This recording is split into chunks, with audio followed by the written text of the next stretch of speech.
India TV 9 news Maharashtra. मानवाधिकार दिनानिमित्त मानवाधिकार संरक्षण संघटनेच्या वतीने सामाजिक कार्यकर्ते, मानवाधिकार कार्यकर्ते तसेच पत्रकारांचा भव्य सन्मान सोहळा उत्साहात आणि दिमाखात पार पडला.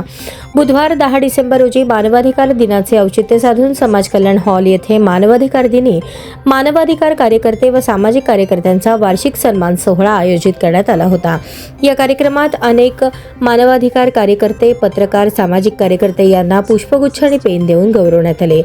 कार्यक्रमाच्या अध्यक्षस्थानी पत्रकार सुरक्षा समितीचे संस्थापक अध्यक्ष यशवंत पवार हे होते. याप्रसंगी प्रमुख पाहुणे म्हणून अखिल भारतीय जनजागृती संघटनेचे प्रदेशाध्यक्ष इब्राहिम जमादार, पत्रकार कृती समितीचे अध्यक्ष अप्पासाहेब लंगोटे, मयूर एक्सप्रेस न्यूज चॅनलचे संपादक इलियास शेख आदी उपस्थित होते. मान्यवरांचा शाल, पुष्पगुच्छ देऊन सत्कार करण्यात आला.